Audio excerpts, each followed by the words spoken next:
मैं देवों के देव महादेव के चरणों पर प्रणाम करती हूँ। मैं गौरी पार्वती मैया भवानी के चरणों पर प्रणाम करती हूँ। मैं कार्तिक गणेश दोनों भैया के चरणों पर प्रणाम करती हूँ। मैं सभी देवी दुर्गा के चरणों पर प्रणाम करती हूँ। जितने गुरु भाई बहन लोग उनको मैं प्रणाम करती हूँ और महादेव से ही दया मांगती हूँ कि हे महादेव, आप सब पर दया कीजिए, आप पल पल दया कीजिए हे महादेव। हे गुरु भाई बहन लोग, आज आप लोग में एक बहन अपनी भाई के कैसे 3 गो बात बताती हैं और क्या उन्हें समझाती हैं, इसी के बारे में कथा है गुरु भाई बहन लोग। ये गांव में साधना अपने भाई के साथ रहती थी। साधना का पिता और माता बचपन में ही गुजर गए थे। साधना अपना भाई को पोस पाल कर सियाना कर देती है। भाई कमा कर लाता और बहन को पैसा देता। उससे उसका घर का खर्चा अच्छा से नहीं चलता था। भाई ने निश्चय किया कि अगर मैं ज़्यादा पैसा नहीं कमाऊंगा तो किस तरह अपना बहन का विवाह करूंगा। छोटा होकर वो अपनी बहन के विवाह के बारे में सोचकर बहुत चिंतित हो जाता और अपना बहन से कहता कि दीदी, मैं बाहर कमाने जाना चाहता हूँ। मैंने आपको जो पैसा कमा कर ला कर दिया है, अगर आप उसमें से जरा सा भी बचैले हो तो मुझे भाड़ा के लिए इतना दे दीजिए कि मैं भाड़ा लेकर चला जाऊं, फिर मैं वहां जाकर कमा कर पैसा आपके पास भेजूंगा। बहन कहती है, मैंने 300 रुपया तुम्हारे पैसे में से दिए हुए बचा कर रख ली हूँ, मगर मैं तुम्हें 300 रुपया देती हूँ, मगर जात रहे हो ठीक है, मगर तुम्हें अगर कोई ज्ञान की बातें बताएं और तुमसे ये तीनों पैसे मांग लें तो क्या करोगे? क्योंकि रास्ते में बहुत साधु महात्मा मिलते हैं, तुम ना नहीं कहना, उन्हें पैसा देकर ये 3 ज्ञान की बातें ले लेना। वो जो कहेंगे वो ले लेना, क्योंकि जहाँ तुम कमाने जा रहे हो वहाँ पर बहुत से महात्मा रहते हैं। क्योंकि जब बगल वाला चाचा का लड़का गया था तो उनको भी एक महात्मा मिले थे जिन्होंने 3 बातें बताए थे और उसका प्राण बचकर घरे चलाया था। भाई पूछता है, मुझे भी बताइए। बहन कहती है, उतना कथा सुनाने के लिए मेरे पास टाइम नहीं है, तुम ये मेरी बात को ध्यान रखो कि 300 रुपया अगर तुम्हें चलते चलते कोई महात्मा भेटा जाए, तुम उन्हें ज्ञान की बातें कहें, तुमसे ज्ञान की बातें ले लेना। और वही बात होता है। अभी जैसे ही साधना का भाई बाहर कमाने के लिए जाने की तैयारी करता है, उसे मार्ग में देखता है कि एक महात्मा उसके संगे संगे चलने लगे हैं और वो महात्मा पूछता है साधना के भाई से कि तुम कहाँ जा रहे हो? वो कहता है, मैं कमाने के लिए जा रहा हूँ। आप कहाँ जा रहे हैं? तब वो कहता है, महात्मा कहते हैं कि जहाँ तुम जा रहे हो वहीं मैं जा रहा हूँ। महात्मा कहता है कि तुम्हें मैं 3 बातें बताना चाहता हूँ, मगर उसका पैसा लगेगा। क्या तुम्हारे पास पैसा है? साधना का भाई कहता है, मेरी दीदी ने कहा था कि अगर कोई भी भेटाए और तुमसे 3 बातें कहे तो तुम उन्हें पैसा दे देना। ये भाड़े इतना पैसे था, मगर मैं आपको देता हूँ और मैं पैदले जे दिन में पहुँचूँ मैं पैदले चला जाऊँगा। मेरे पास 300 रुपया, आप क्या कहना चाहते हैं कहिए। वो महात्मा कहता है, पहला बात है कि तुम्हें जहाँ भी जा रहे हो चलते चलते अगर तुम्हें कोई रोके तुम वहीं पर रुक जाना, वहाँ से आगे नहीं बढ़ना। और दूसरी बात है कि किसी को उघार देखना, उसको इज्जत को तरमतार नहीं करना, उसको ढप देना मगर उसे उघारना नहीं, ये दूसरी बात। और तीसरी कि तुम कहूँ चर्चा होते रहे महादेव के, तुम वहाँ पर सिर झुकाकर 2 मिनट भी बैठ जाना, मगर बैठ जाना, चर्चा छोड़ कर जाना नहीं। 2 मिनट जरूर अपना वहाँ पर हाजिरी लगा लेना। तब कहते हैं साधना के भाई कि तीनों बात का 300 रुपया हो गया महात्मा जी, आप लीजिए और मैं अब तीनों बात आपका याद रखूंगा और मैं चलता हूँ। वो बढ़ने लगता है। बढ़ते बढ़ते चलते चलते एक राजा के नगर में पहुंच जाता है। राजा साहेब क्या ढेर सारा नौकर चाकर लगे रहते हैं। उसे बहुत कस के प्यास लगता है। वो जाकर राजा के दरवाजा पर पानी के लिए गुहार करने लगता है।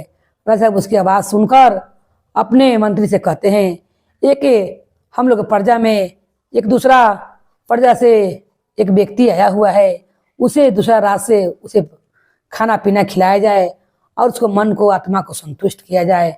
कहीं कहाँ जा रहा है, बहुत थाका हारा व्यक्ति लगता है। वो भोजन कर कर और जल पीकर प्रसन्न हो जाता है। तब राजा साहेब उसे दरबार में लाया जाता है। राजा साहब कहते हैं, कहाँ जाने के लिए निकले हुए हो यात्री, मुझे बताओ। वो कहता है, मेरे पास कोई काम धंधा नहीं है, मैं काम करने खोजने के लिए निकला हुआ हूँ। राजा साहब कहते हैं, जब तुम काम के लिए निकले हुए हो तुम मेरे पास ही रह जाओ और यही काम करो।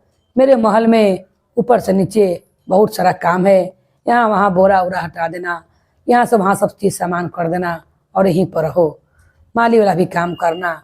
वो तैयार हो जाता है। उसे पहला बात याद आता है महात्मा का कि जहाँ कोई ठहराए तहाँ ठहर जाना। वो महात्मा के बात को मानकर बहुत प्रसन्न होता है कि पहले बार में मुझे राजा साहब का महल मिल गया है। राजा की जो पत्नी थी वो अपने मंत्री के साथ गलत संबंध बनेली थी और वो रोज राजा जब चल जाते थे इधर उधर, वो अपने मंत्री के साथ गलत गलत काम करती थी। एक दिन साधना का भाई जो था नौकर, वो अपना मालिक के कमरा में जाता है और जाकर क्या देखता है कि मंत्री और उसकी पत्नी एक बिस्तर पर हैं। वो ठंडा के दिन था। वो जो अपन साल होरले रहता है, वो अपन साल अपना देह पर से उतार के वो मंत्री और राजा जी के स्त्री रानी के देह पर ढप देता है, क्योंकि उस महात्मा ने कहले थे कि किसी को इज्जत को तोप देना मगर उघारना नहीं। वो नौकर ये समझ नहीं पाता है कि महात्मा ने ये बात कहा है कि किसी को अगर बेटी बहू को कोई बात सुनो तो उसे फैलाना नहीं चाहिए, किसी से कहना नहीं चाहिए, उसे अपने तलक ही रखना चाहिए और उसको बात को उसी को इज्जत को ढपना कहते हैं। किसी से इसका प्रचार नहीं करना चाहिए क्योंकि अच्छी बातें नहीं है। ये जितने पेट में रहेंगे गुरु भाई बहन लोगों उतने ही खून करेगा और जितने ही फैलेंगे उतने ही खून करेगा। इसीलिए इसे फैलाना नहीं चाहिए। अपने ही बेटी बहू को समान समझकर दूसरे को बेटी बहू की इज्जत को ढपना चाहिए। यही बात को वो मंत्री तो रानी के संग पकड़ा जाता है और वो काम करने जब घर में जाता है, बोरा बोरी रखने के लिए, कोई सामान रखने के लिए राजा के महल में, एक बिस्तर पर मंत्री और रानी को देखकर अपना साल बदन पर से उतार कर वो रानी को देह पर फेंक देता है। रानी का बदन तो ढपा जाता है। अब रानी सोचती है कि राजा साहब ने जो नौकर रखा था वो नौकर ने हम दोनों को साथ में देख लिया है। अब इसको मैं क्या करूं, किसको मैं कैसे मुंह बंद करूं, कैसे इसको हत्या कराऊं। अब अरे नौकर सोचता है कि महात्मा ने एक बात तो अच्छा कहा था कि जहां जाना तहां ठहर जाना, मगर दूसरा बात मुझे समझ में नहीं आया। मैंने ये क्या देख लिया और मैंने अपना सार उतार कर उसका इज्जत को ढप दिया। शायद यही बात महात्मा ने कहा था कि किसी को इज्जत को ढप देना, उघारना नहीं। वो तो दूसरे समझ गया था और अपना साल से दूसरा का बदन तोप दिया रानी और मंत्री का।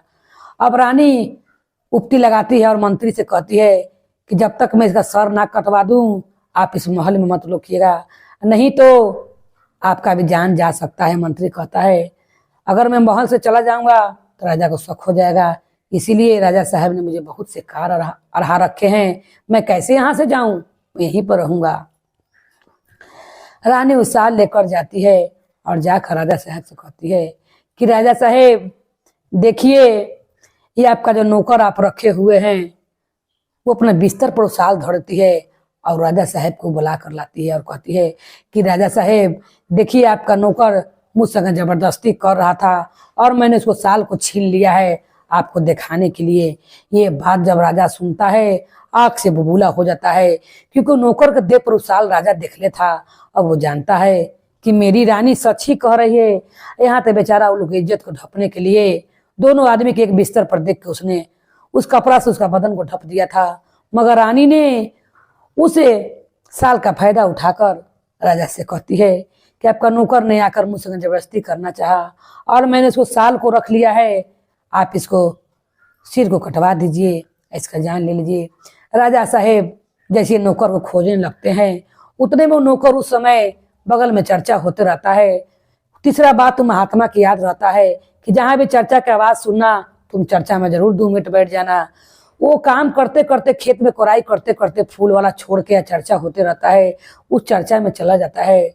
महादेव के कृपा से मंत्री जो रहता है, मंत्री का जो मुख रहता है, महादेव की कृपा से वो राजा को, वो नौकर को मुख उसमें दिखाई देने लगता है। सब महादेव की कृपा से वो अपने नौकर के बदला तलवार से मंत्री का शीश उतारता है, कि उसे नौकर के मुख में मंत्री के मुख में नौकर का मुख लौक रहा था। उधर से प्रसादी लेके आता है नौकर, और जब देखता है कि राजा साहब प्रसादी दे रहा है, राजा साहब कहते हैं, मैंने तुम्हें अभी मार डाला था, तुम जिंदा कैसे हो गए? वो कहता है, नहीं महाराज, मैं तो चर्चा में गया हुआ था, क्योंकि मैं भी गुरु भैया हूँ, और मुझे भी एक महात्मा ने कहा था कि जहाँ भी चर्चा होके तुम 2 मिनट जरूर बैठ जाना। देखिए गुरु भाई बहन लोग, उनको चर्चा में गैला से कैसे उनकी जान बच जाती है। अब कहते हैं राजा साहेब कि मैं तुम्हें अभी भी जान मरबे करूंगा, तुम्हारी हिम्मत कैसी हुई? मैंने तुम्हें आसरा दिया, तुम्हें भोजन किराया और अपने यहाँ नौकरी दिया, और तुम पैसा कमा कमा कर यहाँ से अपनी बहन के विवाह के लिए भेज रहे हो, और तुमने दुस्साहस किया रानी पर गलत निगाह डालने के लिए। नौकर कहता है, नहीं महाराज, मैंने ऐसा कुछ भी नहीं कहा है। वो साल लेकर रानी आती है और कहती है साल गवाही है। तब ये देखता है कि अब मेरी जान चली जाएगी। तब ये कहता है कि राजा साहेब, अब मेरी जान पर बन आई है, आपका तलवार और मेरा शीश दोनों यहाँ हाजिर है। मैं आपको बताता हूँ कैसे कैसे क्या हुआ था। यहाँ मंत्री को सर कटा हुआ देखकर रानी आंख से बबूला हो जाती है और कहती है कि जल्दी से नौकर का शीश काटिए और काट कर मेरे सामने रखिए, नहीं तो मैं अन्न जल त्याग दूंगी। राजा यह सुनकर दम शीश काटने के लिए नौकर का बेचैन हो जाता है। तब नौकर कहता है कि रानी साहेब और मंत्री जी को मैंने एक बिस्तर पर देख लिया था, जिस कारण मैंने अपना साल से उनका बदन को ढप दिया था। राजा ने कहा, तुमने ऐसा क्यों किया? तुम बात बना रहे हो, तुमने ऐसा क्यों किया? मेरे पास आकर तुमने क्यों नहीं बताया?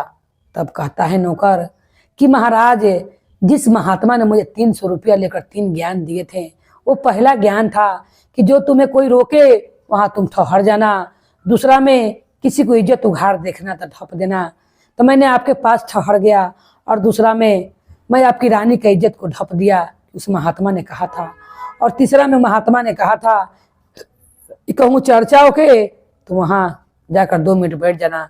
अगर मैं वहां नहीं बैठता तो आज मेरा सिर कटा ही था, और मैंने आपको रानी को ढप दिया। आज उसी साल को रानी लेकर मुझ पर इल्जाम लगा रही हैं। इन मंत्री के संग इनका ऐसा व्यवहार था।